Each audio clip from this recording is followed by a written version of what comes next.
खुद को समझने के लिए सबसे जरूरी है अपने मन को और मस्तिष्क को शांत रखना। मन को शांत रखना सरल काम नहीं है, लेकिन नामुमकिन भी नहीं है। जब मन अशांत होता है तब हम बड़े निर्णय नहीं ले पाते हैं और छोटी छोटी बातों के फैसले लेने में भी गलतियां करते हैं। हमारा मन उस काम को करने को भी राजी हो जाता है जो हम नहीं करना चाहते, और जो हम चाहते हैं वो नहीं करते। ऐसा इसलिए होता है क्योंकि हमारा मन परेशान होता है और नहीं जान पाता कि वो क्या चाहता है। इसलिए जरूरी है कि हम अपने मन मस्तिष्क को शांत रखें और खुद को जानने की कोशिश करें कि हम क्या चाहते हैं और हमारे लिए क्या सही है। आपका मन जब भी परेशान होता है तो नकारात्मक विचार आपके दिमाग पर हावी होने लगते हैं। इसलिए जरूरी है हमेशा सकारात्मक विचारों पर ध्यान केंद्रित करें।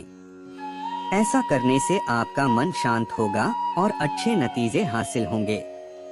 जब हमेशा सकारात्मक रहते हैं और जीवन के प्रति सकारात्मक विचार रखते हैं तो आप कामयाबी भी हासिल करते हैं, और ऐसा होने पर आपके मन को खुशी मिलती है और वो शांत रहता है। अगर हम बार बार ये सोचें कि ये मुझसे नहीं हो पाएगा तो आप किसी भी टास्क करने से डरते हैं और आपकी सोच नेगेटिव होती जाती है। इसलिए हर रोज सकारात्मक सोचें और अपने मन को शांत रखें। जब तक मन आपका शांत नहीं होगा तब तक आप किसी भी काम को नहीं कर सकते हैं। मन की शांति का सबसे बढ़िया बात है कि आप खुद से प्यार करें। जब तक आप अपने आप या अपने द्वारा किए गए टास्क से खुश नहीं रहेंगे तब तक आप अपने माइंड को कंट्रोल नहीं कर सकते।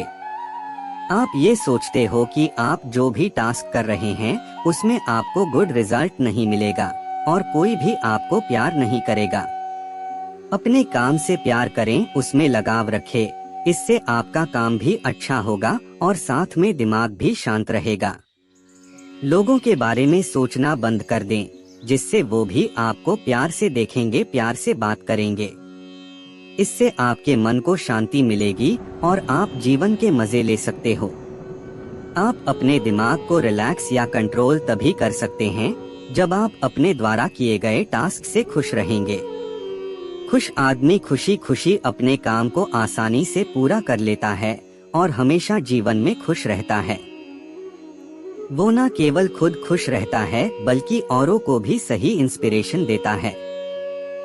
अगर आप अपने कार्यों से खुश नहीं रहते हैं तो आपको ज्यादा से ज्यादा कठिनाइयां आती है और इससे आप कोई भी कठिनाइयों से छुटकारा नहीं पा सकते हैं। खुश रहने वाले अपने विचारों से परे नहीं होते हैं, वो वक्त के साथ अपने को ढाल देते हैं। बहुत से लोग पहले ही अपने दिमाग में नकारात्मक सोच रखते हैं कि जो काम मैं शुरू कर रहा हूँ या करूँगा वो मुझसे नहीं हो पाएगा। ऐसा कोई टास्क इस दुनिया में नहीं है जो इंसान ने नहीं किया होगा। अगर आप मेहनत और लगन से काम कर रहे हो तो आपको रिजल्ट अच्छा मिलेगा, सिर्फ सोच सकारात्मक होनी चाहिए। अगर आप पहले से ही दिमाग में सेट कर लेते हो कि ये काम मुझसे नहीं होगा या मैं कर नहीं सकता तो वो नकारात्मक की आदत हो जाती है। जिंदगी में परेशानियां, मुश्किलें तो सभी के साथ लगी रहती है, लेकिन कुछ लोग हर एक चीज को नकारात्मक नजरिए से ही देखते हैं और हमेशा परेशान रहते हैं। हमेशा चिंता और तनाव से घिरे रहते हैं और अपने घर परिवार में भी तनाव का माहौल बना देते हैं। वो किसी भी चीज से खुश नहीं रहते हैं और अपने आगे बढ़ने के रास्ते बंद कर लेते हैं। वही कुछ लोग ऐसे भी होते हैं जो जिंदगी में हर एक चीज को सकारात्मक नजरिए से देखते हैं। वो हर एक परेशानी, हर एक मुश्किल के सकारात्मक पक्ष को देखते हैं और ज्यादातर खुश रहते हैं। नकारात्मक नजरिए से हम छोटी से छोटी परेशानी को भी बहुत बड़ी मुश्किल में बदल देते हैं और सकारात्मक नजरिए से बड़ी मुश्किल को भी आसानी से दूर कर सकते हैं। एक व्यक्ति काफी दिनों से चिंतित चल रहा था, जिसके कारण वह काफी चिड़चिड़ा तथा तनाव में रहने लगा था। वह इस बात से परेशान था कि घर के सारे खर्चे उसे ही उठाने पड़ते हैं पूरे परिवार की जिम्मेदारी उसी के ऊपर है। किसी ना किसी रिश्तेदार का उसके यहाँ आना जाना लगा ही रहता है। उसे बहुत ज्यादा इनकम टैक्स देना पड़ता है। इन्हीं बातों को सोच सोच कर वह काफी परेशान रहता था तथा बच्चों को अक्सर डांट देता था तथा अपनी पत्नी से भी ज्यादातर उसका किसी न किसी बात पर झगड़ा ही चलता रहता था। एक दिन उसका बेटा उसके पास आया और बोला, पिताजी मेरा स्कूल का होमवर्क करा दीजिए। वह व्यक्ति पहले से ही तनाव में था तो उसने बेटे को डांट कर भगा दिया। लेकिन जब थोड़ी देर बाद उसका गुस्सा शांत हुआ तो वह बेटे के पास गया तो देखा कि बेटा सोया हुआ है और उसके हाथ में उसके होमवर्क की कॉपी है। उसने कॉपी लेकर देखी तो उसने होमवर्क किया हुआ था। जैसे ही उसने कॉपी नीचे रखनी चाहिए, उसकी नजर होमवर्क के टाइटल पर पड़ी। होमवर्क का टाइटल था, वे चीजें जो हमें शुरू में अच्छी नहीं लगती लेकिन बाद में वे अच्छी ही होती है। इस टाइटल पर बच्चे को एक पैराग्राफ लिखना था जो उसने लिख लिया था। उत्सुकतावश उसने बच्चे का लिखा पढ़ना शुरू किया। बच्चे ने लिखा था, मैं अपने फाइनल एग्जाम को बहुत धन्यवाद देता हूँ क्योंकि शुरू में तो ये बिल्कुल अच्छे नहीं लगते लेकिन इनके बाद स्कूल की छुट्टियाँ पड़ जाती है। मैं खराब स्वाद वाली कड़वी दवाइयों को बहुत धन्यवाद देता हूँ क्योंकि शुरू में तो ये कड़वी लगती है लेकिन ये मुझे बीमारी से ठीक करती है। मैं सुबह सुबह जगाने वाली उस अलार्म घड़ी को बहुत धन्यवाद देता हूँ जो मुझे हर सुबह बताती है कि मैं जीवित हूँ।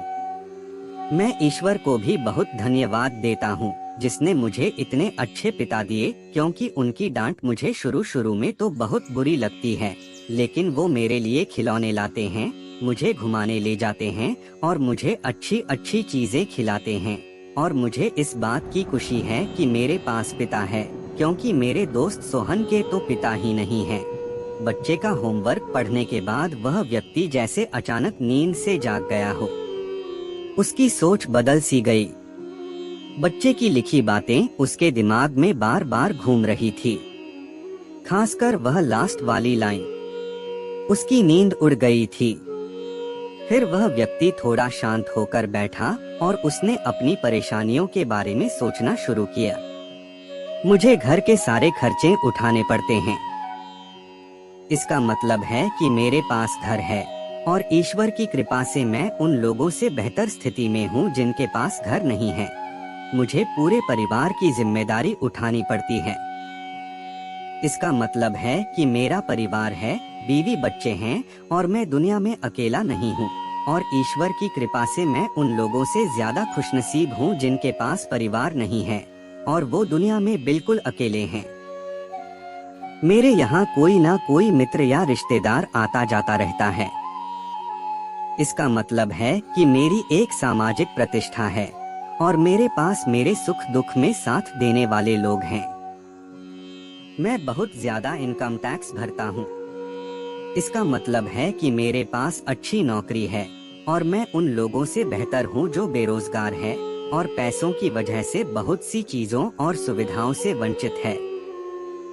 हे भगवान, तेरा बहुत बहुत शुक्रिया, मुझे माफ करना।